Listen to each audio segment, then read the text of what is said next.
G'day and welcome to the Ball Boys AFL Fantasy Podcast. Today we are reviewing the final practice matches before the start of round one. Let's go! Just done it from nowhere. Hoisted the goal from inside the field. Sheed from the boundary. Dusty. Petty.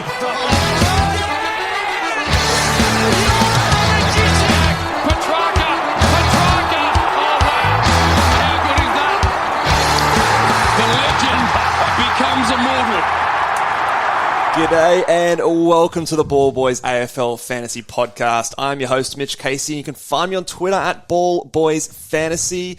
And to talk some footy with some actual good camera angles, I'm here with Luke. How are you, mate? Mate, how good was it to have stats back as well? Oh, the stats. I was telling you before that obviously we repeat in the preseason. Now, don't just look at the stats. But Then we look at the stats. But we look at the stats. Like when someone comes out and scores a 180 and all these sort of things, like Twitter is ablaze at the moment. It's hard to, it's hard to ignore. And I've been telling myself all preseason, don't be reactionary. Yeah. And then I look at the stats, I'm like, I've got to have that guy. I've got to have him. I've got to ditch this guy. I've got to get this guy in. It's so bad. So it's human the nature, but time of year where teams are changing. Yeah. We're talking about names we've never thought about before. You know, where players are playing poorly, they're out of our side. So there's a lot of us to go through. So maybe stick with us if this is potentially a longer episode. Yep. But we're going to go through every game by game over the weekend and sort of bring out our main takeaways from each of the games, from each of the relevant players, and just our thoughts on how our teams and where we're heading for the start of round one. So definitely. Before we get started, did you want to mention? Oh yes, draft league that thank you for reminding me. Yes, we have. Very exciting. We've got 2 leagues coming up for the Ball Boys AFL Fantasy Leagues. We've got an open classic league where we're going to be running. Everyone can come and join that one. So I think that what we'll do is we'll put in the description we'll put a link down to join the league. That is for your classic leagues. And we also have a bit of a competition, would you say? Or I think so. a way for us to get guys joining our draft league. So if you guys want to join a draft league, we've got a few spots, not many, but a few spots available for listeners to come and join. The way we're going to do it is if you guys want to draft against us, the draft is next Saturday at 3 p.m. Australian Daylight Savings Time, 2 p.m. Eastern Standard Time. What we're going to do is we're going to have everyone, if you want to join, go over to the Apple Podcast side of things, drop a rating and review, a 5-star rating and review. Don't think we'll accept your review as a 1-star, but a 5-star rating and review. And let us know in that review, in the comments, let us know that you want to be in the draft. And let us know your Twitter handle as well. So if you are the winner, if you make it in, we'll send you a DM on Twitter. You have to be following us on Twitter. We're looking for creative reviews, I think. So the most creative review on Apple Podcast will be accepted into the draft to draft against us. So it's going to be fun. So let us know, guys, over in the Apple Podcast section. Again, 5-star reviews, most creative review will get in, and you can draft against us. So head on over there now. But let's get stuck into these games, shall we? Yeah, let's do it. We've got plenty to get through. So let's go start with Hawthorn versus Collingwood. Now, this was just to clarify. Yes. Who's the Hawthorn coach, just for you and me both? Yes, so it's Sam Mitchell. Apologies for the last podcast. Look, we did say off the top that it was 2 podcasts in a row, and I don't know, you and I both, neither of us picked it up on a chip. We were, for the people who haven't listened to that last podcast, I think there was a 5-minute stretch there, could have even been longer, where we talked about Clarko. Hawthorn being coached by Clarko. So yeah. Apparently old habits die hard, and our credibility was just... Yeah. So, yes, we do know that not Tom Mitchell. Sam Mitchell. Oh, no. This is an early morning podcast. Flip that, yeah. So, Sam Mitchell is the coach for Hawthorn. But yes, they will be running tags, and they showed it in the preseason game, to segue over to this game. Tagging in a preseason game. What are we doing here, Luke? Disgusting, gross. Why? I don't know. I mean, practice, dress rehearsal. I guess if it's part of what you intend to do, I guess, practice it in a preseason game. But I think for a lot of us, it was the person being tagged that was probably more the concern than the fact that Hawthorn were tagging. So Nick Dacos played predominantly off half-back, are also out in this game. Yep. So last practice match, he was one of the higher CBA attendees at 50%. This game, he was well down the pecking order. Had a few, but played a little bit of time on the wing. On the wing, I think to switch it up. I don't know if that was just to get off the tag or. He's been the guy that I think in the very first podcast we did, I said Nick Dacos is my first guy picked this year, and there's now come a scenario where I'm starting to toy with maybe not having him. So things that we've mentioned over the preseason, you were quick onto the tough draw to start the year. Yes. And then the other thing is that now that when you look at that Collingwood side, he's easily the first guy that you want to clamp for teams that do choose to clamp. So it is a bit of a red flag when a team comes out, tags you in the preseason. It's a bit of a statement. I know it's like, you're probably gonna tag Nick Dacos, but other teams might just like turn their heads on that and go, oh yeah, okay. We're tagging Nick Dacos. So it just sort of just raises that little bit of doubt even further in your mind. What were his CBAs? His CBAs, he had 2 CBAs in the whole match of, I think there was... quick maths. It was about 33 CBAs, so very low percentage. So talk to me. I was on school camp, so I didn't get a chance to. I was putting kids to bed. I didn't get a chance to watch that one. So what? So Collingwood last week had a lot of guys go through there. What happened this week? So it was a tighter rotation. I still think the same number of people went through there, but because the CBAs were much higher this week as opposed to last week, at least from what I saw, the guys that went through there, sort of like your.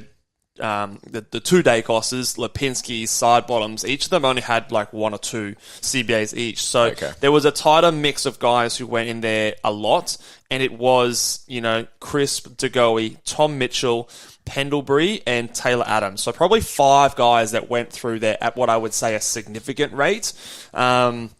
So a little bit more... less of a spread than what we saw the week before, which was very interesting. And I think even with that, some of the players like DeGoey, like Pendlebury, both had like low time on ground as well. So the fact that they were up there in the CBAs with low time on ground also maybe suggests that they might get there more as well. So I think it is maybe a tighter mix than we thought from last week. And if we segue into Tom Mitchell, I think that is... It's a good thing for him. We were obviously panicking about him last week. I don't know where I sit right now with Tom Mitchell. It's wrapping my brain. Yeah, I'm probably still out of the clown car. I'm probably still exiting, but it's interesting. He scored mid-90s. You don't really want to look at the score in a practice game, but we all do. Yeah. Against Hawthorn. What does he have to go for him to be value for us? Is it 105? I think 105 is a good result. I think if you to get to that 105 mark, that means you're in touch of the best mids in the game. You're 10 points under price. I think if he goes like even like a 103, 104 is not disaster. That's still pretty decent. If he's around 100, I think there are better picks and other things you could do with that pick. So I'm looking now. So 105 I think is what you'd want. Yeah. We'll talk about some guys later in the podcast, but I'm now looking at guys like LDU, Bont, Bailey Smith, Josh Kelly, as all these guys who their role looks really good. They're looking solid. Some of them maybe a little bit more expensive. But closer to that top 8 sort of level. Exactly. So how do you now kind of, if you've got all these guys in mind and Tom Mitchell, how does it all kind of pan out? I'm not sure. Yeah, I still think there's a world where Tom Mitchell is a good pick, and he's obviously much more unique now. I think he's under 20% owned in AFL Fantasy. So there is now no longer that sort of safety in the numbers, I think, as well, which we were talking about earlier in the preseason. But there is a world where he's still a really good pick and someone that fits a really nice price bracket. I wouldn't say that if you were going with him, I wouldn't talk you out of it. But for me, just because there is confusion and I'm not sure about it, I like my players or the players that I'm picking for me to feel really confident. Yep. And I don't feel really confident with a Tom Mitchell just because of, one, the Collingwood game style and, how well he could score in a game style like that. 2, just the comments still from a Pendlebury the week before and different things like that. And 3, just the difference between the first practice match and this practice match. I think that there is still a room for maybe a Nick Dacos to see more CBAs in the regular season. For that mix to still be spread out a little bit more. It's definitely it's more positive than what we thought last week again. But I keep saying last year. It's definitely more positive than last year. So, but again, for me, it's probably not enough for me to jump back on after jumping off last week. What about the rucks? Let's talk about the ruck battle. Big Cameron got a few more CBAs than Coxie this game, and Coxie only played 64% time on ground. Now, so it's better than last week, but it's still a split. And that's what I'm going to say. It's still not enough for me to jump back on. There's just been a few niggling things throughout the preseason for Cameron, and then you've got Cox. And Cox in short patches is starting to look a little bit like a footballer, which is just really worrying. He looked a lot more like Michael Phelps there for a little bit than a footballer, and now he's starting to look the other way. So it's probably still a no for me on Cameron at this stage, just from what we've seen. So we kind of gloss over that one, I think. I think so. Now. 17 CBAs for Cameron, 14 for Mason Cox. So, I mean... The narrative could still be there. They're loading him up from the hamstring thing, and he was 35% last time. Now he's over 50%. So it's trending in the right direction. Yeah. So again, I could see a world where he comes out and say Cox isn't named round 1. Well, that would throw a massive spanner in the works. That would grab my attention. Yeah. But at the moment, if they were both named in round 1, I don't think I'd be going there. The last one I want to touch on for the Collingwood Pies there, Taylor Adams. Forward status? Are we? I think he might get it at round 6. Well, if he does, then he definitely gets on everyone's radar. We've got such a good forward line this year, so I don't think it's something that obviously you don't pick him in anticipation of him there. But for draft, I think it is something that you could maybe flag, especially when those forwards, those forwards will drop off there. So let's turn our attention to Hawthorn. Unless you had anything more on Collingwood there. No. What about... So, the Warpedo has gone and scored 85. Yeah. And like you've noted here, he had 30 touches. Yeah, he had the team high in disposals. So, what are we doing with Warpedo? Well, mate, we've been Warpedo bashing for the whole preseason, and I think we've even copped some angry... My mate who... Dion, shout out to Dion. He's a Hawthorn fan, and he's always texted me when we bash Hawthorn and give him a bloody break. But... There was actually a little scenario where the Warpedo came into the Oxlongs. Oh! And I immediately had to go and have a shower.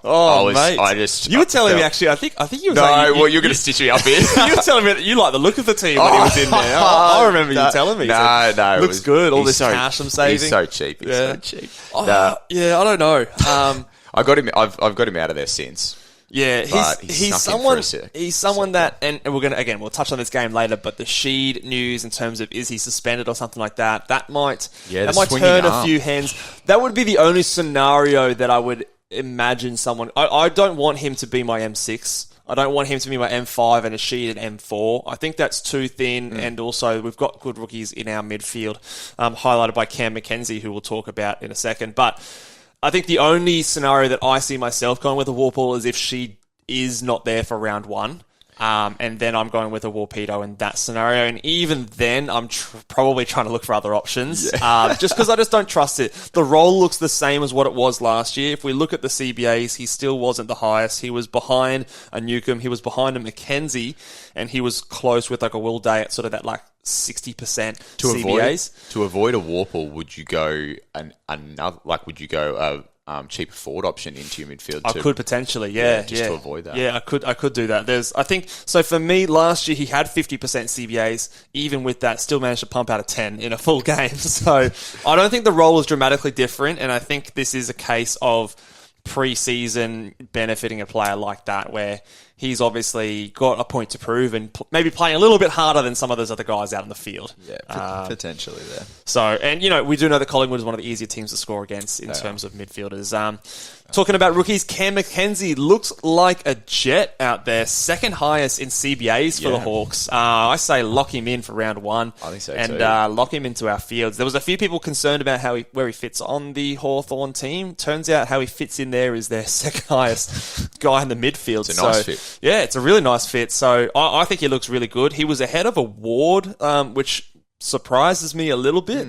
Again, I don't know how much is that going to carry over into the regular season, but 73% time on ground and still managed to pump out a 92. Now, he's not going to do that every week, but I still think that he is probably one of those rookies, those 3 rookies that we've been talking about most of the preseason. You can lock in. Yep. Talk to me about Will Day, Luke. He is someone that I am considering, and I think that the cheaper defender that goes in there, sort of 50% CBAs, is someone that could potentially be a good pick for us. But what are your thoughts on a Will Day? Yeah, I know you've been thinking about him and another fella that we'll talk about later in the podcast as well.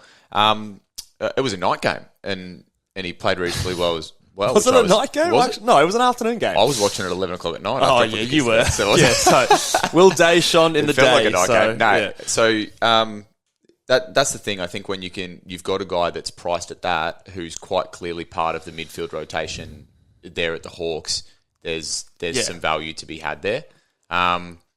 So he's priced at I think he's priced at 63 or something like that. I'll have to confirm that. But so he's pretty cheap, 537k. But he'd still have to average mid to high 80s, I think. You'd want it to go 85. Yeah. So 80. The defenders, again, we're struggling with defenders. So I think 80 is still a pass. 85 is a good pick. But so if you couldn't probably look at me in the eye right now and say Will Day, I'm confident that Will Day is going to average 80 plus. I couldn't say, yep, lock it in, that's going to happen, but I could see a world. Yeah. I can see a world where it happens. I think I would project him as a high 70s player right now, with the chance of it being bigger. My concern more is the Hawthorn factor, and again, sorry, Deej, if you're listening, but they're going to be bad. And, is a 50% CBA guy who's first time in the midfield, is he going to be someone that is able to score 85 plus in a team like that? And that's where I have my question marks. See, so I'm sort of going down a different track with my defenders at the moment. Is I'm going with a 3 sort of premium strategy. Three-headed monster. Elliot Yeo, and then Constable and Jimby. So I don't really have the confidence to lock in a Day or Hunter Clark's the guy that we'll talk about in a little bit as well. Yeah. But the role was a tick. Yeah, it was. So if you're on Will Day, am I talking you out of it? No. No, he's someone that I'd say go with your gut. If you're on Will Day and you think he's a good pick, I'm not going to talk you out of it. I'm toying with the idea myself, but I would have to think on it a little bit more. But the role, I think, was a tick at this stage. Yeah. We'll touch on real quick. Fergus Green kicked 3 goals, looks good. I think he's going to be there round 1. Yep. Chuck him on your bench. Beautiful. And just a shout out, just not going to be selecting him, but just a shout out to my boy Dylan Moore. He's come back around. Oh, he's pulled me back in. But no CBAs. No CBAs. I have people tagging me on Twitter saying that he's going off. Yeah, so I think Bales said my boy's going off. So for me, it doesn't matter if he doesn't have CBAs because he'll he's score. A gun. He's a gun. He's a gun. And we've likened him to a fella that we're definitely going to talk about in a little bit. But he'll have those good scores playing in that high half forward role, but the problem is that he'll have some tough weeks From a fantasy sense, he's like an Isaac Heaney, right? He's got that guy. He's going to score well. He's going to do decent, but you just can't really trust him in terms of a week to week, and I don't see the upside there. So I'm not picking him, but we've got some good forward options. Just a shout out to him. He's a gun. Also, just before we move on to the next game, how good was what the traders did? Yeah. For that game. I loved it. I loved it.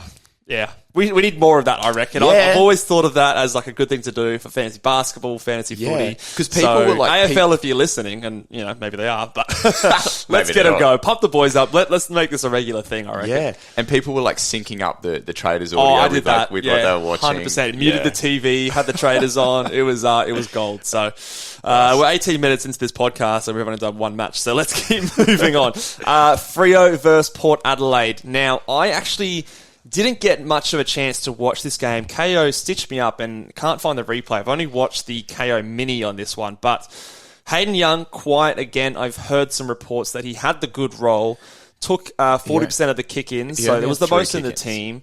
It was spread out. There wasn't many kick-ins to be had. But I know you're probably out on Hayden Young. Am I right in saying that? I think so you say he took most of the kick-ins, but It's 40%. It wasn't a domination. No, and he had 3 kick-ins. There was another fellow that had 3 kick-ins, and then a couple of guys that had 1 kick-ins. And that, to me, I don't look at that stat and say, oh, Hayden Young took most of the kick-ins. I look at that stat and say, Hayden Young didn't. Hayden Young had 4, Wilson had 3, Cox had 2. Yeah, I look at that and think, well, Hayden Young didn't, monopolise the kick-ins. He didn't go down there and go, I'm the big dog. And you know who's going to do that when he comes back? he will. Luke Ryan. Luke Ryan will. Yeah. So Hayden Young is looking a bit meek to me. Okay. Yeah. Look. Again, we talked about Dacos, disappointing in the last game. Hayden Young also, I guess, is kind of underwhelming. I don't think you can pick him. What, he had 55 or something? I know this. I know it's pre-season. Don't look at the scores. But like 2 weeks in a row, he's looked pretty meek. 55. Had 78% time on ground. You'd expect that to be higher. Only three marks. Look, I still think he's a player. I think I'd still rather go Hayden Young than Dacos. Do both of them fill me with confidence? No, but I'm trying. I don't think that the Hayden Young thing especially is anything that we need to overreact to. Like, I think we know what Hayden Young is. But when you pick a guy like that, you need him to become a top. Take another step. Do you know what I mean? Yeah. So if you pick him and he just does what he does, you're like, well, it's not the best pick, is it? He's not a top 6 defender. You have to trade up. Yeah. I don't know. It's another one that I would say go with your gut. What's your gut telling you? My gut is still saying that he's a decent pick. Like, I'm trying not to overreact, and I still think that the role is going to be the same. He's just getting started with his AFL career. Like, he's going to be playing 50 games this season. So I think that the natural development will still be there. The reports from prior to these preseason games were very, very positive for Hayden Young and the fact that how he was looking. So for me, I'm still in on Hayden Young, and he still has a very decent chance of making my side. But I understand that there is risk here. There is, we haven't seen the obvious sort of step forward in terms of that breakout potential. But my gut is still saying that. But if your gut says something else, then I'm not going to talk you out of it. He's not someone I'm going to barrack so strongly that he has to be in your team. So that's just the way I saw that there. Let's look at the big boy, Sean Darcy. Sean Darcy, he looked trim, man. Yeah. From what I saw, he looked leaner. Played really well. He's looked like an oak tree in previous seasons, so anything would look trim for him. But yeah, he was covering the ground really well, and obviously no Luke Jackson this time around. So he scored well. I think he tonned up, but it's one of those ones with the rucks. The more and more I look at it, the more I want to have a look at it. You know what I mean? So many question marks. You could go Sean Darcy, you could go Witts, and some people might even go Gawn. He's scored pretty well, but there's just, for me, I want to see that at least the first sort of 3 or 4 rounds to just see how things are affirming in actual games. So it's I wouldn't be going Sean Darcy. But again, it's not one that I'd be vehemently arguing against either. Yeah, I don't know if you can argue really strongly against any ruck. Really, I think they're all. There's so many question marks in that position. But just remember, when you're looking at that score, there was no Luke Jackson in that game. Yeah. I still think Sean Darcy will be decent, but just remember that no Luke Jackson in that game, and he will be there for round 1. I think Connor Rosie, tick is probably all tick. Yeah, team high, time on ground, highest CBAs for Port as well. I think we had a Butters in there as well, so I think for that reason he's just locked in for me. I think he's good value. So I like Rosie. Scotty Lysette. So he struggled based on his poor scoring. He was up against obviously he was up against a big fella in Sean Darcy that was playing scored 45 well. points. So it's bad, good. And we referenced on a previous podcast that he comes up against Brisbane in round 1, who are quite restrictive. Yeah, and he's had poor scores against them in the past. But then the thing is, if we're picking him so that we can have a look at some other ruckmen, he does then run into a reasonably good draw after coming up against Brisbane. Yes. So what I saw on the weekend wasn't enough to scare me off, especially because the money that I save going to Lysette gives me the ability to do what I want elsewhere. Yep. And I just feel as though having him there it could just be like he doesn't increase, he doesn't decrease. It could just be a sort of flat line, but it buys me time to see what I really want to do there, I think. Yeah. So again, if we put the score to the side as well, just to keep building our Scotty Lycett, only plays 60% time on ground. Yeah. And the other thing I want to highlight here is that Bryn Teakle only played 28% time on ground. Wow. So he came on only in that sort of like last bit of the game. Yeah. So to me, that is a clear sign that they're probably going to go into round one. And again, we can look at the teams and see how things line up in that round one team. But I would be shocked if Teakle is there with Lycett in that round one team. So in terms of role, big tick for me. He was the number one guy. He was the sole ruck. It was he and Charlie Dixon. Dixon was basically doing the forward tap ruck work. And then Lycett was doing everything else around the ground. So to me, they're looking like they're going to go in with a sole ruck player, and that is Lycett. So everything that we've sort of highlighted with Lycett in terms of why he's value and why he could potentially be a decent pick still stands, in my opinion. He had a poor game. Again, we're trying not to read too much in those preseason games, and the score, the role to me was a tick. So for me, he is still an option.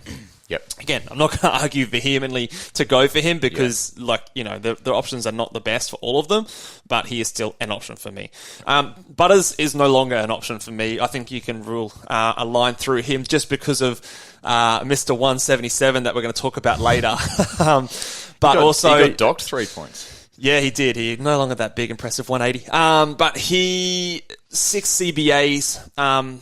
83% time on ground, and just the fact that he had that knock to his AC joint. We know that Butters, the thing about him is the body. So when you've already had a few bumps and bruises in the preseason, that makes me a little nervous. So I don't think I'm going to be going with Butters personally. Better options there. And then Jason Horne-Francis was just going to highlight. He looked like he got a lot of CBAs, but I don't know, man. He does some things, gives away lots of free kicks, just does. I don't think I can trust him in terms of a pick. And again, we've got so many forward options, and I'm going to say this a lot about some guys that did look decent on the weekend that were forwards, but there's so many good premium options that I don't think, personally, structure-wise, I would be messing around with players like Jason Horne-Francis in that sort of all good price, range. High risk. Yeah, so I just don't think he's proved enough this season, and I don't know what he would have had to do to prove with the other options available. So yeah, definitely. Let's move on to the next one. Yeah, in the interest of time, we've got Brisbane and Geelong. This one will be pretty quick. Yeah, Dunkley, lock. Tick. Will Ashcroft, lock. Okay. Geelong, Enough said. No one. The only one in Geelong you could maybe look at is Stewart, but to me, I just don't trust Geelong. I don't trust their system. I don't trust them resting players who are over 30. Tom Stewart, over 30 rule, line through him. You've got people, just for the wider community, because there are people that are looking at Tanner Bruin and Jack Bowes as well. Well, Jack Bowes didn't play. So, and this is the thing I was about to mention is that while those guys look impressive when they play in a role that suits them and they play in the team, there's actually no guarantee that those guys actually play in their team week to week. Geelong have such a great setup down there. They've got a really consistent starting squad. That they've bought it. To be perfectly honest, they've bought these guys in more, I would say, for depth and insurance than they have to become guns in their team. So I'll be steering well clear of any Geelong players. Yeah, the trajectory for Tanner Bruin as well. He did play this game, but last game I think he had 70% CBAs. This game is closer to 40% CBAs, and even still, Cam Guthrie only played 67% time on ground and had the same amount of CBAs than him. So, and Dangerfield only 60% time on ground. So those veterans are building. They're going to be rising as a Tanner Bruin comes down. So I don't think you can go those kind of guys. So like you said, Dunkley, Ashcroft, Lock. The other guy that we're looking there for Brisbane is obviously Wilmot, so we confirmed he's probably on the looking wing at that wing role. I think if he's there round one, I'm putting him on my bench. I think that his job security looks decent to me. I like the fact that he's on the wing. So compared to some other options, I think that he's a decent bench spot that should string together a few games. So I like Dusty Wilmot. McKenna looking okay, but I don't think I'm going there anymore. I just think that there's too many options there on half-back for him. His job security to me is thinner than a Wilmot, in my opinion. So, I think that's all really we've got to learn out of that Brisbane-Geelong game, one of the more less relevant games of the weekend. So, let's move on over to St Kilda. This game was played in a cyclone, I think.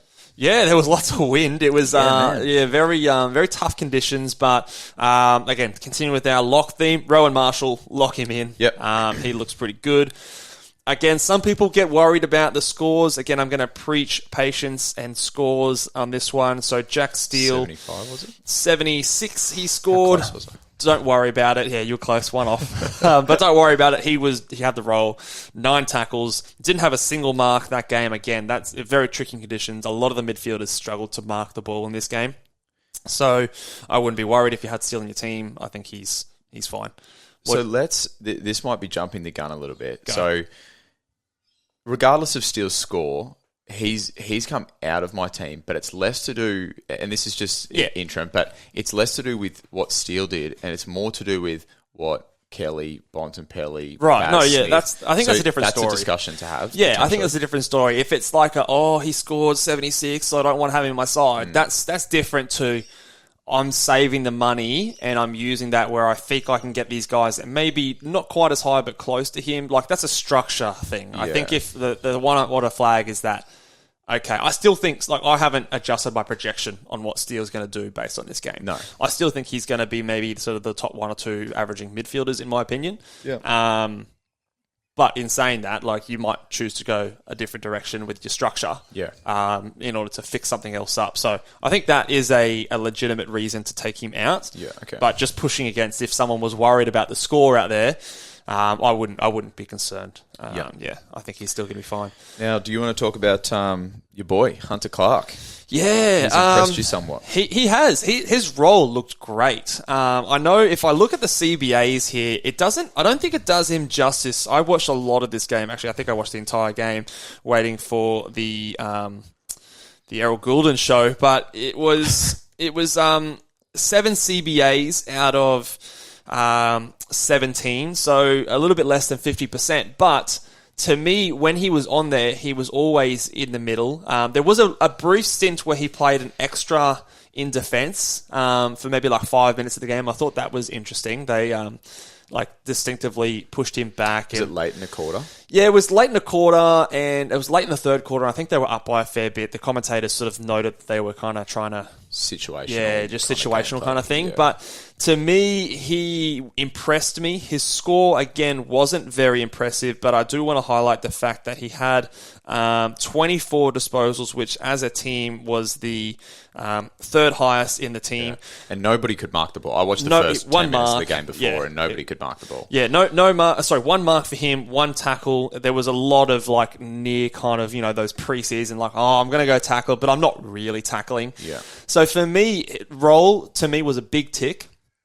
I have more confidence in a player like a Hunter Clark than a Will Day just because of the team and because of... I think I highlighted last time when we talked about Hunter Clark that he didn't look quite right. He looked a bit off the pace. He looked a lot better this time around. It was getting my follow-up. Getting involved and just looks like he knew where to go. So for me, the role was a big tick. I think the question mark is, okay, well, what does he have to score to be worthwhile? He's priced a little bit more expensive than a Will Day at 68. So he definitely does need to go the 85 plus, which is, I don't know, it's a tough ask. And you also have the injury concerns with a player like Hunter Clark, but there is, again, a world where I see him being a good pick. It's definitely that world, but wouldn't you feel more confident with a defense that looked like that? Oh, yeah, maybe. But, it's about the rest of the ground, and I'm determined. The rest of the ground looks good too. Yeah, I'm determined. Going to the top, I'm determined right now, and we're going to touch on this later. I'm determined to not have a forward in my midfield at the moment, assuming Sheed is there. Sheed is the linchpin for that. Lean in, mate. Steer into the skid. I know you're on that bandwagon, and I don't think there's anything wrong with it, but just for how I like to play, I'm determined to not do that, and I think Hunter Clark is my ticket to do that. It's that price tag that unlocks being able to have sort of 4 guns in my midfield. Yeah. So I'm interested. Again, a lot of people might disagree. I had a few people saying to me, good luck. He's had look at his score and that sort of stuff. Fair enough. All right. Yeah. I would say, you're not looking at score, you're looking at role. And to me, the role was a tick. So again, is a pick that I think could be worthwhile, but again, go with your gut on that one. So in terms of not looking at score, we'll segue to Mason Wood. 137. He went huge, but just it's one of those ones that you'll see in the preseason. Out of the box. It's out of the box. We weren't considering him. Exactly. If you weren't considering him, if there wasn't much talk about him, and then he pops out at 137 and you jump on, there's just every chance that goes tits up. So yeah, that's a Jordan Clark right there. Yeah. So I'd be steering clear of that one. Yeah. We've got a note here. Marcus Windhager broke his hand. Yes. Which, he was getting CBAs before the injury, and then after that, is it Bytel came in there? So looks like he might play round one. They said that they expect him to be there for round one. It's sort of like that. I think the similar sort of thing to like Clayton Oliver last year. He missed one round, came back the week after. So we've got that round next week. There's no games, obviously. So yeah, gives him the time. Might be touch and go for round one, but won't miss much time. But again, if he isn't there for round one, that has a flow-on effect as a tagger for Andrew Brayshaw, I think, who's coming up to him in round one. So keep an eye out for that one. But I think for me, the midfield rotation was very clearly Steele and Crouch. And then Windhager and Clark were the next two guys. And a player like... who was the other guy that I was thinking of? The other guy in St Kilda. Jade Gresham. He looks like he'd gone very clearly to the forward line. Yeah. And I think that might be their answer to sort of a few of their forward guys going down. So for me... those guys look like they were getting a bump in CBAs. I don't know if Bytel's going to be there round one if Windhager is healthy. But did you just drop the F-bomb? No, I don't think so. Did I? I think you dropped the F-bomb. Oh, okay. Have we dropped the F-bomb on the show? No, I don't think so. I'll have to listen to that back. That was very casual. To get a little bleep sound effect. That's all right. Yeah, whoa. All right, my bad, guys. This is full on. Sorry, kids. It's 7:30 and Mitch has dropped an F-bomb. Let's talk Bomber Boys. So really quickly, Parrish was, to be honest, pretty stinky. He did have low time on ground. He wasn't a guy that myself or Mitch were really looking at, but I know there are some people out there looking at him as a value sort of midfield option. We don't look at scores. I get that. But there's just, before that score, there's something about Parrish that kind of worries me. I see him as a bit of a fair weather sailor in a lot of respects. Yeah, there's a lot, again, it's tough because we were talking about not being able to get marks, but there was a lot of marks going on in the defensive line for the Bombers. So Ridley had 12, McGray had 10. What did I say? McGray. Jesus. Have they recruited a new defender? It's too early for this, mate. It's 7:53. Give me a break. Drop another F-bomb. Jesus. Zerk Thatcher had 9 marks. Kelly had 9 marks. So, look, I don't expect that to be there every game. So I think that again, it's another out-of-the-box score. I'm not super... it doesn't sway me. No, I agree with that. Did we talk about Jai Caldwell? He's looks like he's gone down with an injury. They haven't specified. I haven't heard what it is, but he had to be carried off. Yeah. So it didn't look too good. But again, another tagger going down. Goodness me, what's happening? So not a good day to be a tagger in this game. But we'll touch on again. This is the last player on this game, Darcy Parish.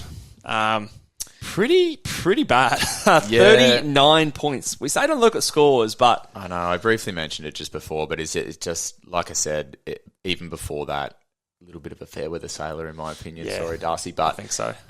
It's just not a guy that I was really looking at, but yeah, there were some people out there that were. Yeah, I think, again, we touched on a couple guys that have elevated in like a Jelly and a Bont. Darcy, I think very similar price. It's easy enough for me to swap over to one of those two. Very comfortably. Wasn't Dossie big on the Parish train? Yeah, I think so. That could be the start of the curse there. I think his other boy, LDU, had a poor score as well, so I don't know. It's LDU's his boy now, is it? Yeah, he's my boy still too, but those two are featured on the song, and we do know how players go with the song. Well done, Dossie, on the song. It's very good. Well done, but the curse, I'm worried about it. I don't know. But I think, we were never really big on Parish ourselves, so... Should we talk Sydney Carlton? Yeah. Actually, maybe we shouldn't. Did you see the we should talk about this one. The play on Twitter. There was somebody that was very angry. Yeah. Keep this one quiet. But, we'll just say that there was a player, an unnamed player, that scored 177, had 45 touches, 3 goals, 6 marks, and 5 tackles. Keep that on the down low if you can. Yeah. Look, I don't want to say I told you so, but we did tell you guys And people called us reactionary, and we were pumping him up too much. We got too excited. Look, no, but in all fairness, we said we don't look at scores. And that goes for the positive as well as the negative. Yeah, but in this case, we're not looking at scores. And last week when we were talking about Errol Goulden... There was no scores. Yeah, and that's it. So what we were looking at is role, which is what you should be looking at. So last week when we were talking up Errol Goulden, it was all about the fact that he had 70% CBAs, and coming off the previous year where he averaged about 10% CBAs, that's a significant... that's a drastic change, and that's not a change that happens by accident in a practice game. So there was a very clear... call it strategy, call it move, where the Sydney coaching staff said, we want to get this guy in the midfield. So when we were big on it last week, it wasn't to do with score or anything like that. It was just to do with the data that we were looking at. We saw the same 70% CBAs, and this week we saw the big score. So, it's one of those things when you're looking at a guy's role and you think that maybe other people won't be looking, you hope that they don't jump out of the box like that, so it can be a point of difference. Yeah. But, it's great for Errol Goulden, and it's great that we've got another forward option, I guess. So. Yeah. I think you got to have him. I think you have to have him. He's someone that priced at 83, 95. Do you reckon he can do 95? I think he could easily do 95. If he's playing 70% CBAs, he'll do 105. And I just want to make it clear. I don't think he's going to do 70% CBAs. Like, Mills didn't play this game. We haven't had. Who's that other guy that didn't play last week and didn't play this week? Papley. Papley didn't play either game. So, look, he's not going to get 70% CBAs. So let's say he does 50% CBAs. But, he looked amazing in the role.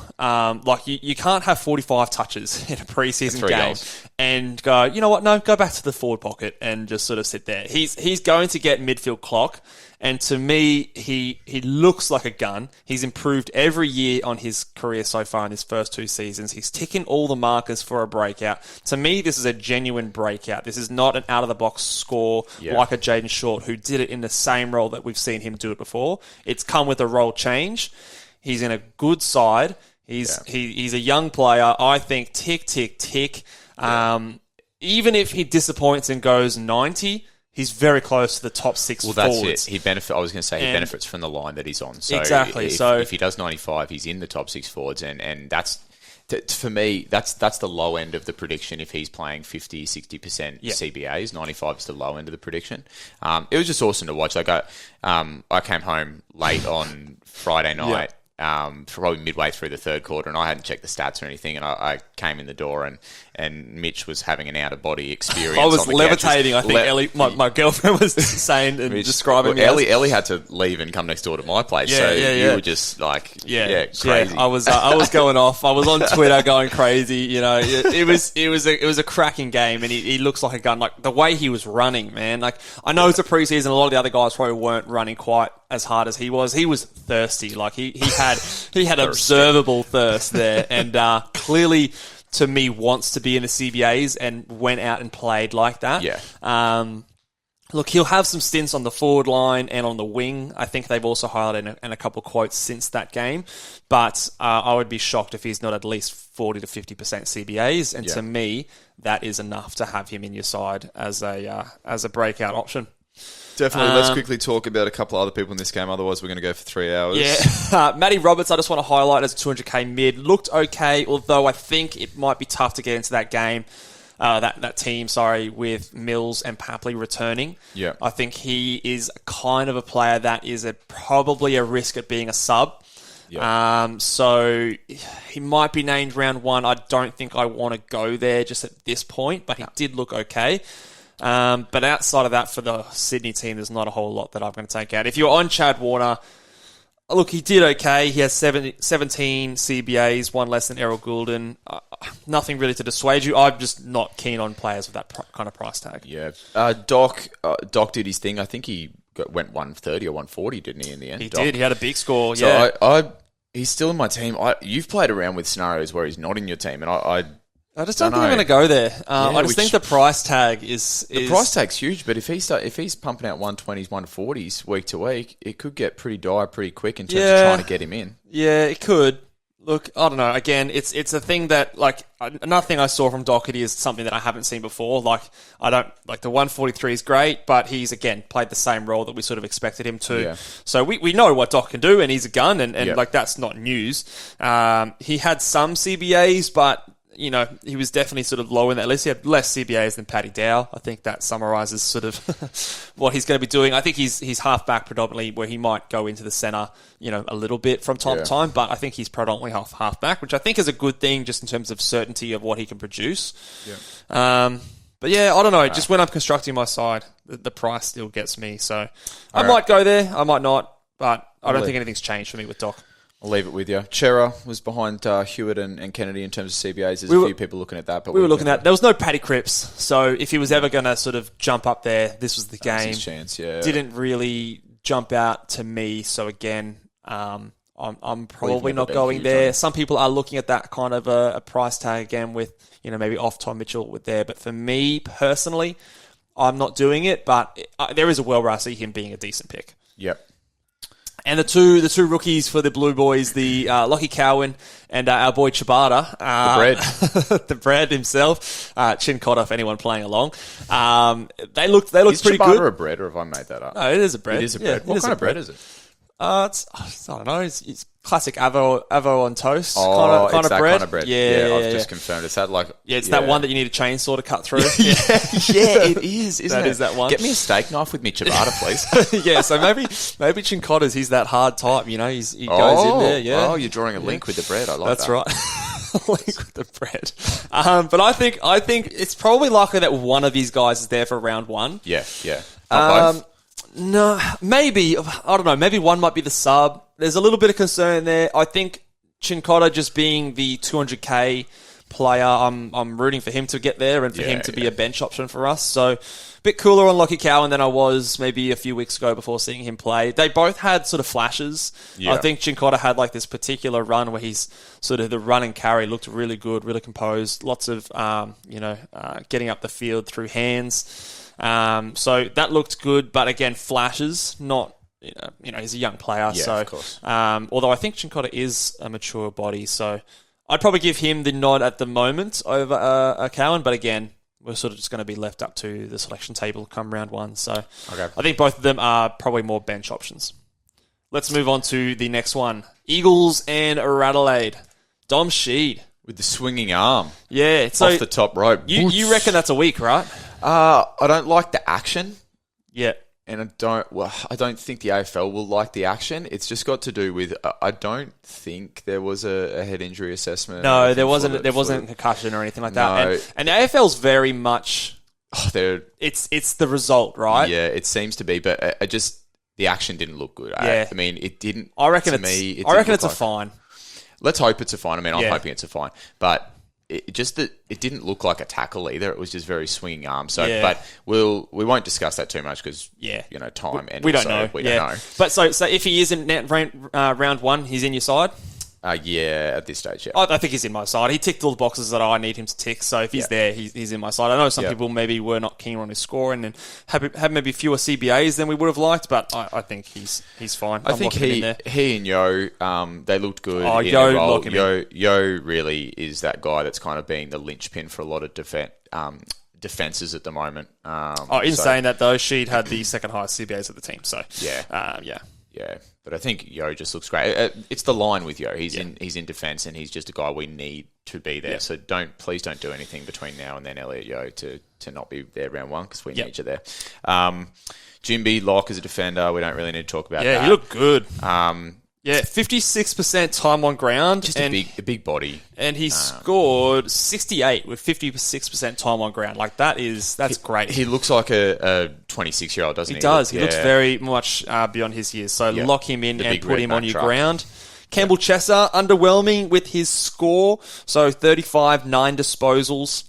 But if he's named, you're still putting him on your bench. I still think he's a guy, but again, bench for me. I think he's a bench. And I think there's a scenario where you're going to have one of these like mid defenders on your midfield bench. Yeah. Because not a lot of midfielders putting their hands up at 200k. But for him, I don't think I'd be comfortable putting him on my ground because I know some people have floated that out there. Yeah.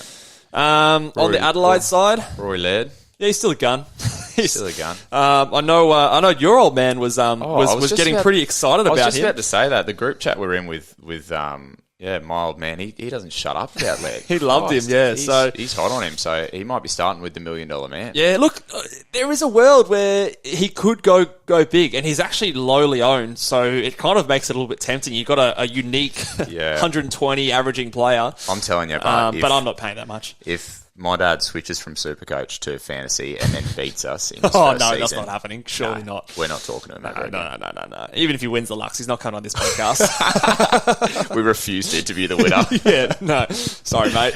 But let's move on. So he looks good. Dawson looks good. Had the most kick-ins of the team. So I think I'm not so worried about the wing roll, which maybe we were hearing a little bit of that one. He's snuck into the Oxongs, mate. Has he? He's coming into contention for Mitchman as well. Mate, I looked up. Oh, hang on. Dawson's in. Dawson's in with the boys. What's going on happen? here? Who did that? Just looks really solid. Captain of the club. When there's not a lot of value around there, maybe you just look for a guy that you're certain on his role and can have a ceiling type score every once in a while. So I think he's a value, not a value, but a legit option that you could pick with. So he looked good. Sam Berry, a lot of people were getting very excited about his game last week. I'm not so keen. Very excited. I'm not very excited. Some low-hanging fruit there. This time I got it. It went straight over my head last time. But Sam Berry, 3 marks is what I want to highlight. Look, it's not horrible, but that was sort of what I was saying in terms of when we were talking about the AFL Fantasy Fanatics podcast.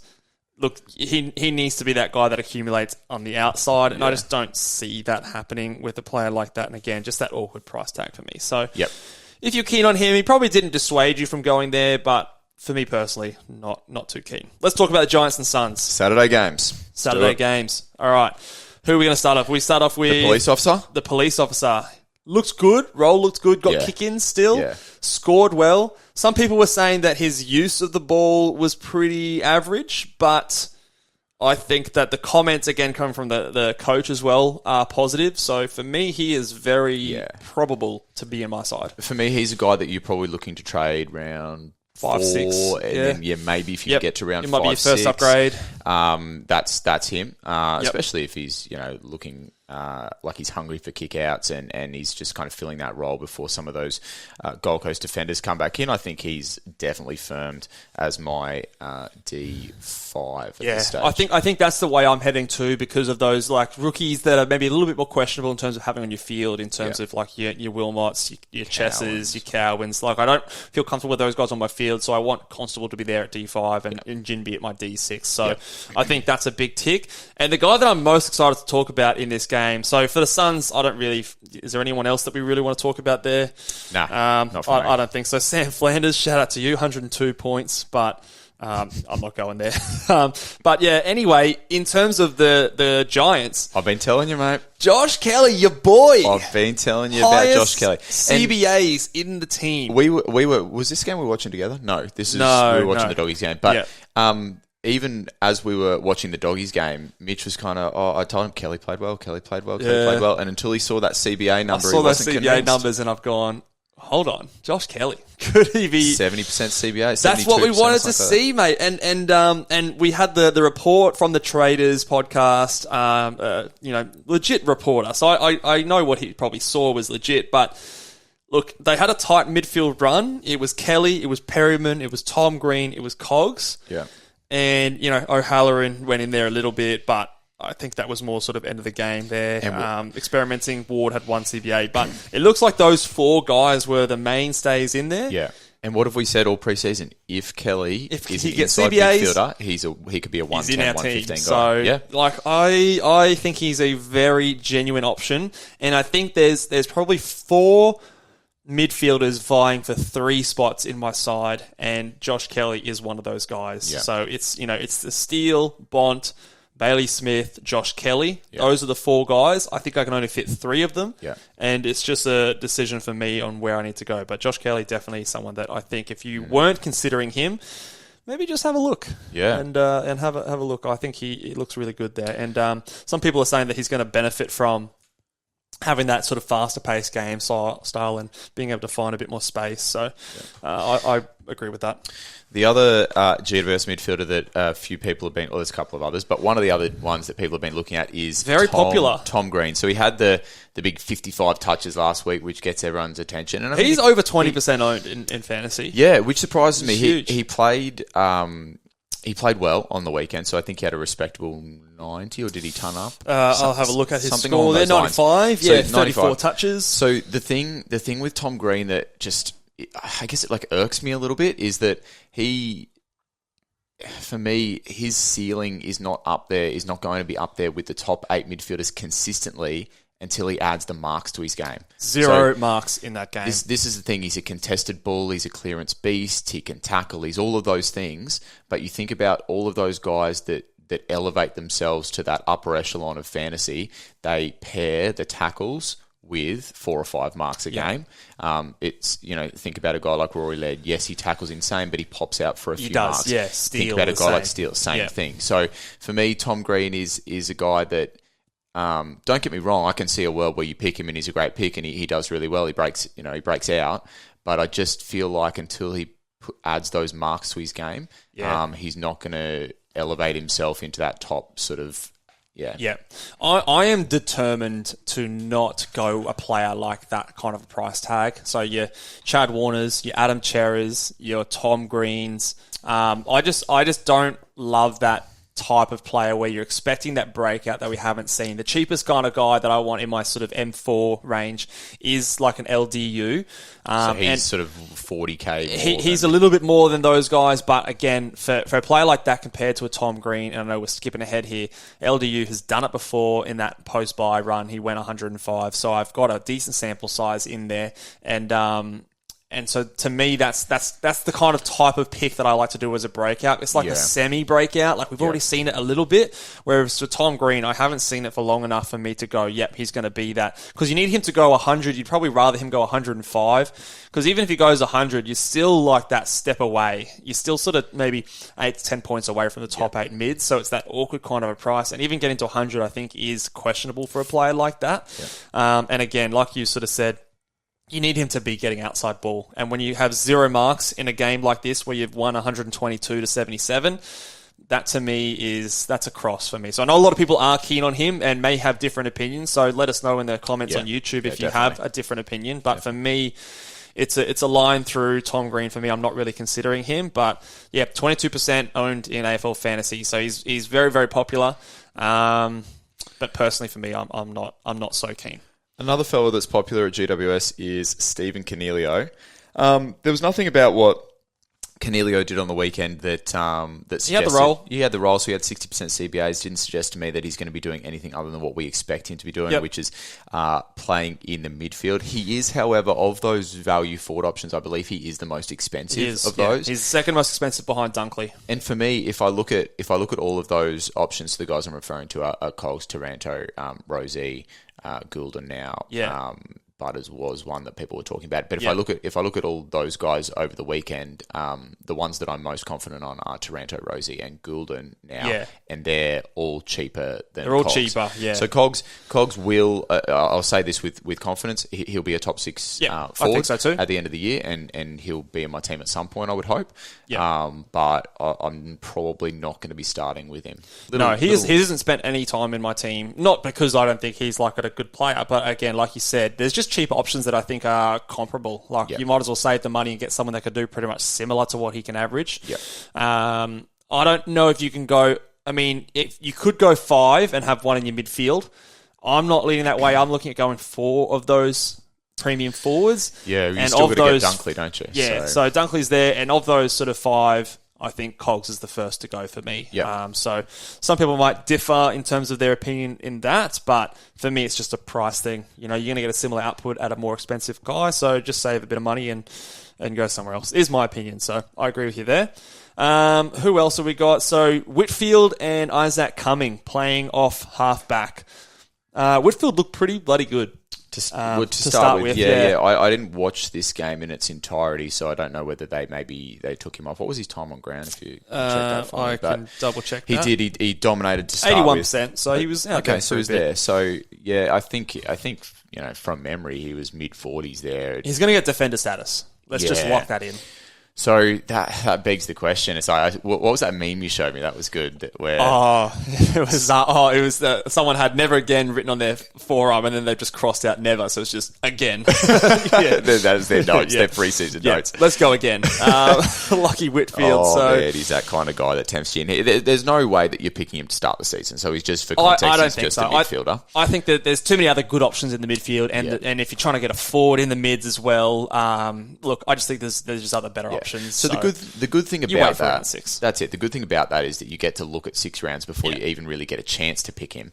But the bad thing about that is that if he is dominating and he's averaging 105, his price has gone up, you've got to pick him as a premium. But at least you then get certainty that he's playing the role and that the game style is suiting his scoring. So it's just a wait for him, isn't it? Yeah, I think so. I think you just wait for him. He's super unique, so he's also super risky as well. So what about coming for you? I'm interested to get your thoughts, because I know there was just a really brief moment there where you signed up for the preseason guide for Moreira's Magic. Selby's pretty keen on him. I highlighted him as well in our preseason undervalued defenders thing, that I like him. And to me, though, just with Whitfield moving back into that half-back line, it's not what I think is going to help an Isaac Cumming.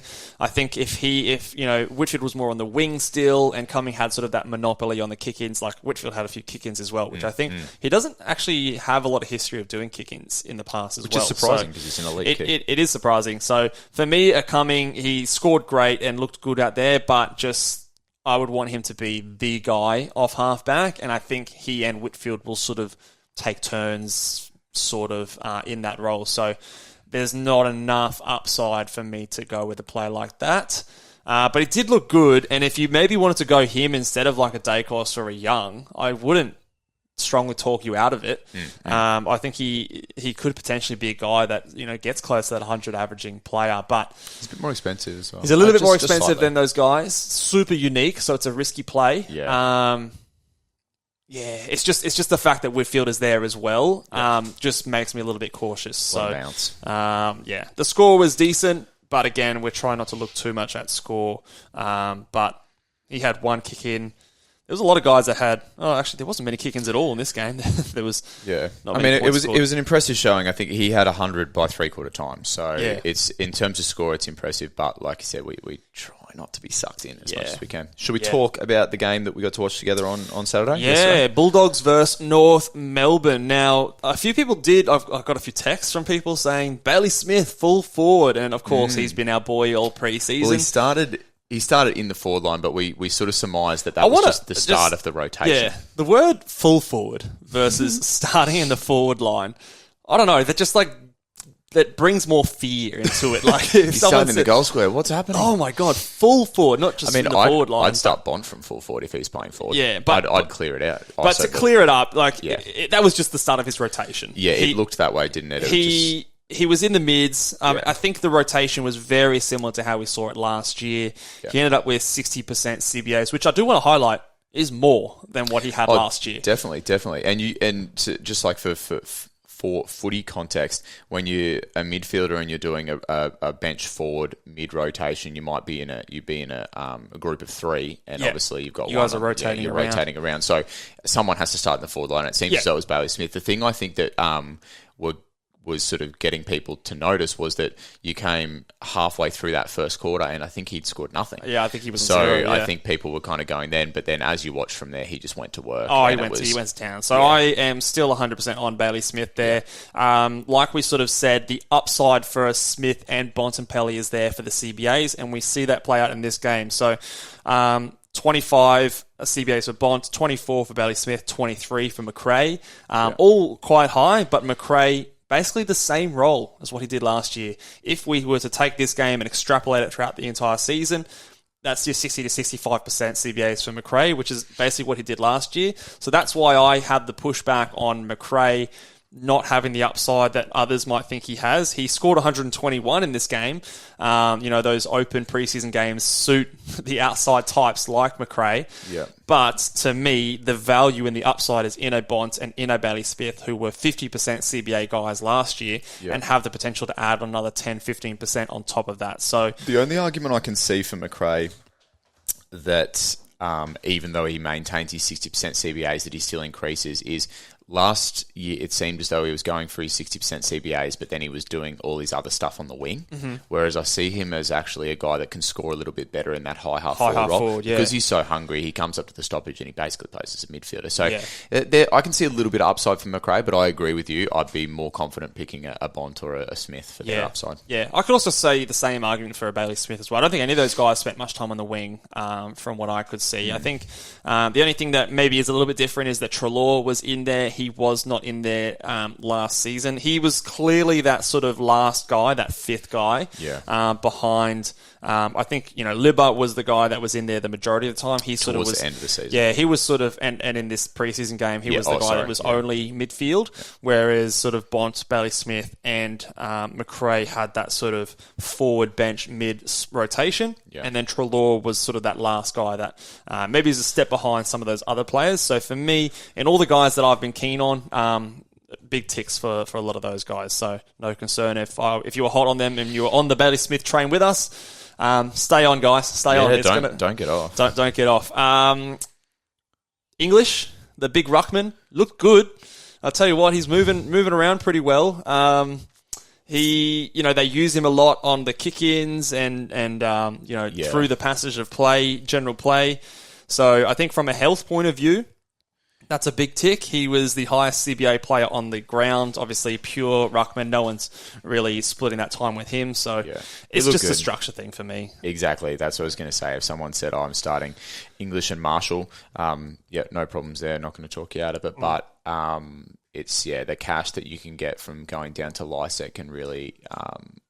help you to do what you want to do. Yeah. So again, that's just that's a preference thing, and how you want to construct your team. I think that you're going to have to sort of answer that for yourselves and what you want to do. But he did look really good and sort of cemented me. Fermented. Jeez, I'll tell you what, we're going to stop recording this early, I reckon. Fermented. Cemented. Is that like a wine? Yeah, when you ferment a beer or something like that. Beer. But he cemented his spot as sort of that R1, R2 sort of draft rankings guy for me. Let's go over to the Bulldogs and get far away from that comment. See who else is fermenting, Mitch. Jesus. I'll tell you what, we've got to get off his morning podcast. I want to talk about LDU because he's the guy that in my midfield, I am so confident that of all my midfielder guys, outside of like your Sheed and your rookies, he is the lock of my midfield at the moment. He's just that perfect value option for me. That guy priced at 93. I think he can go 105. Some people are scared by the score. Well, that's good for you if they jump off. If they jump off, see you guys. More for me. LDU, 69 points, but the one thing I want to highlight, had the highest CBAs for the team of the entire game, actually. 34 out of the 39 CBAs, so that's a huge CBA tick. And played 90% time on ground as well, so looks fit. Playing high time on ground, playing high CBAs, tick, tick, tick, value. Get him into my side. So that 69, hopefully a lot of people jump off, and he's more unique for us owners. But big tick for me. Yep, no arguments from me, mate. Sheasel, lock him in. Enough said. Will Phillips. It was good to me to see Phillips still get a lot of CBAs with Cunnington and Simpkin back into the side. I think that's worthy of noting. What do you have? 24 CBAs, so that's 60% sort of time. We're definitely feeling more confident with those three rookies that were running on field in the midfield. Most teams have got Ashcroft, Phillips, and Mackenzie. Yep. And I think what we saw this week is just confirming that for us, which is great. So it looked like Powell and Zerha were the guys that took the hit in terms of CBAs with those other two coming back in last week as well. And we sort of thought that would be the case. So Cunnington surprised you a bit, mate. Yeah, he had the second most CBAs of the team, and I know a lot of people are keen on Cunnington. Again, it just falls back to the same thing that we're talking about with like a Jason Horn-Francis and this forward line. Yeah. It's just, it's not the kind of a guy that I would want to go for when there are other options that are more certainties to be that top six kind of a player. There'll be teams that pick 5 of the top 6 forwards off the bat this year. Straight away, yeah. And it's not even the worst play. Yeah, I think that's a decent way to go. So for me, Cunnington, push him up your draft boards. I like him as a pick, and he could be a 90s guy. But just when you have those other options, I'm not sort of going there. So touch on him. And then your boy, Trishan Jerry. Your boy, that's very loose. I like mention him once. Yeah, you stick. Very non-committal, and now he's my boy. Yeah, no, I just got to stick, when he falls in flames and and crashes and burns, then he's your boy. No, look, I think there was some merit to picking him, but we were watching to see the split between he and Goldstein. He was the number one ruck, but Goldstein still was in there. So I think that I'll relieve you from your boy status, and I don't think we're I don't either know. of Do us. I have many boys? I guess I got Josh Kelly. Josh Kelly's You got a your guy. few more boys. Yeah, you need to get some more boys, man. Come on. Maybe Doherty could be your guy. Yeah, well, it seems like he's not your guy, so Dacos. he's got to be. Dacos is out now. No, Anyway. I'm sure I'll get some more boys as the season comes along. But yeah, I don't think either of us are going there anymore. Just with the the split that could be happening. Now, mate, I don't know if I want to talk about this next game. Yeah, you were not happy. Oh, I'm never happy watching the Tigers, but I was particularly not happy yesterday. And I know it was a preseason game, but they looked like bloody traffic cones. Their pressure it was not a whole lot. Yeah, and when the Tigers don't have pressure, they don't have anything. They don't have anything. It's a game style that's predicated on pressure. Yeah. So I mean, this. But is that's what has me not too off. worried about the Tigers in terms of it's a preseason game. You can't expect them to come out like they would in a regular season game. So I'm not too worried. Yeah. Maybe as much as you are. It's not positive signs, but I don't think it's panic stations for the Tigs. Yeah, I do get a bit emotional when I'm watching the Tigers. Can't But help let's it. talk fantasy. Let's talk fantasy. So maybe we'll start with the Melbourne team. Angus Yep. Brayshaw got off to a slow start, but after half-time really got it going and racked up a few plus sixes. Yeah. I think that nothing's really changed for me in terms of Brayshaw, although the Dawson-Brayshaw thing to me is maybe a question that I'm going to have to ask Do the myself. taco thing have both? Yeah, that's what you're going with. Yeah. I don't know. My structure's maybe not looking that way, but I'm not ruling it out. Talking about Brayshaw here, there was slight concern for me coming into the last quarter. I think he might have had I think he was 42 or something like that. with 5 minutes to go in the third quarter, and then he sort of put it on from there. This sounds weird, but I actually liked the fact that he looked disinterested. If he really didn't look like he was hungry for it. If he had looked really hungry and looked like he was playing with intensity and he scored the 75 or whatever that he scored, then I'd be like, ooh, that's a bit weird. But he actually looked disinterested. There were opportunities there where he could have been calling for the short 45 and he was just kind of standing there. He was just cruising around. I think this is a classic preseason, I'm too cool for preseason kind of game to me. But then what we saw in the last quarter was just kind of like, there we go. Yeah. And he comes just and pops out relieved like a 35-40 score in that quarter. So that for me, I was just like, no, that's good. And especially they had that game wrapped up within the first 6 minutes. It was not, they didn't need to exert themselves too much. And so I think Brayshaw, nothing's changed for me. He's probably not the upside pick that I wanted him to be earlier in the preseason. Midi. Yeah, so I think he's kind of like that 100 averaging guy. I still think it's a play instead of going a Doherty and going a play like that. They're both kind of, I think they're going to do what they're priced at. Yeah. But you're just saving that money. I think that's the reason why I'm leaning more towards that and not going the Doherty, just because I want that money to do other things. Yes. Okay. So that's sort of my rationale there. Yep. I just wanted to highlight as well for the Melbourne midfield, a lot more guys going through there. So we had Neil Bullen, Brayshaw in there for spurts, Sparrow, Pickett, Petrarca, Oliver, and Harms. I've got Herms there. I was trying to look at it. But 7 players going through that midfield where typically Melbourne are very tight in their midfield rotation. So maybe we might see a slight downtick. I think Oliver's probably the guy that's the most safe in there. But this again supports my argument of Petrarca, a bit more forward. I'm not as keen on the upside that some people may think that he could get back to those 110s, which he has done in the past seasons.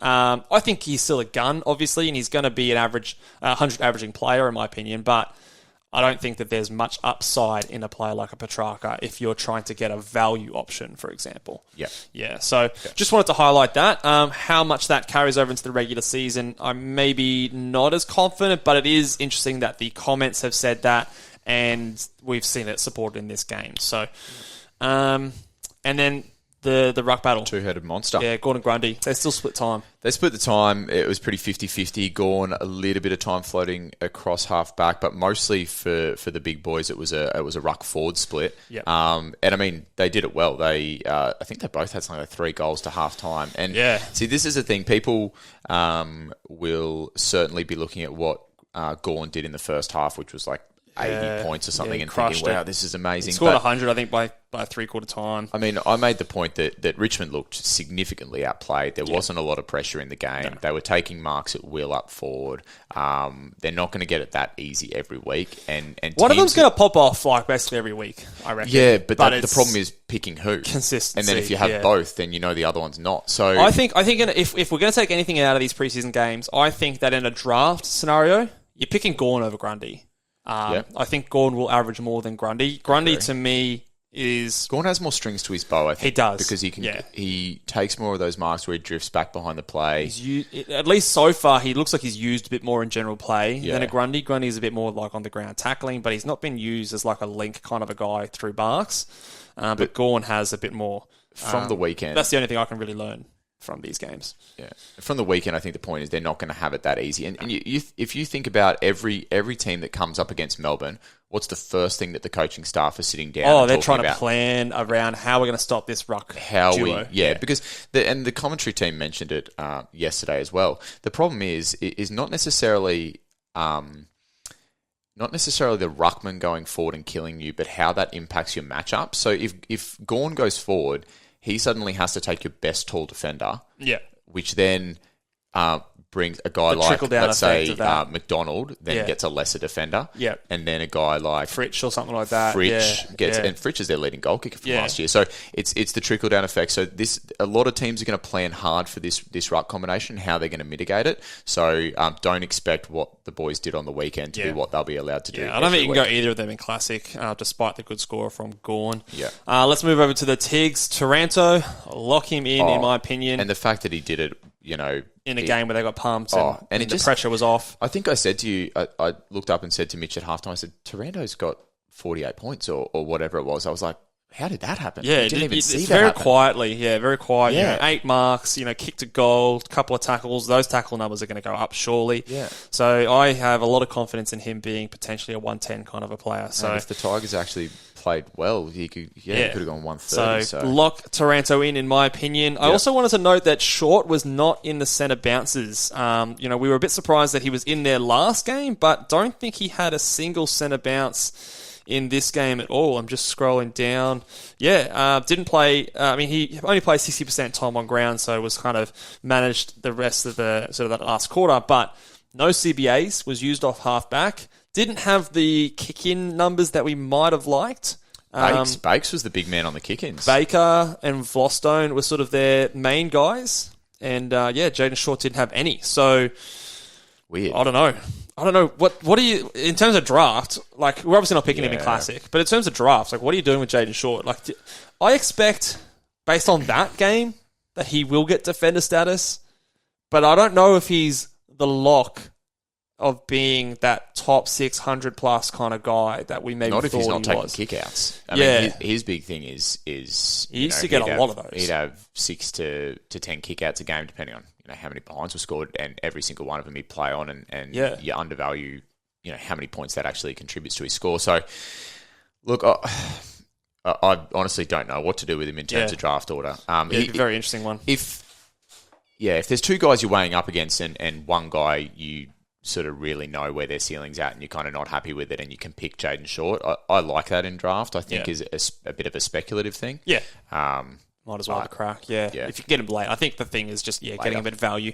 And then just a couple of, a rookie that I think put his hand up in this game.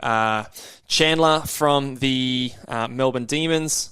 What's his name? Cade Chandler, 200k forward. He looked decent, kicked a goal. I just worry about his role in the side when the hair comes back in. Bailey Fritsch. So hair. That hair is the best hair in the league. The way it just stands up, doesn't move. It's perfect. I think Trent Cotchin maybe had the most had it for a little while. Stiff hair in the league, old Lego head. Yeah. But then once Fritsch came in, that thing is... It took it to another level. Unbelievable. So, yeah. Goodness. I worry about his role when a player like that comes into the side, and again, could potentially be a bit of a sub, but maybe a potential bench option for us there. So...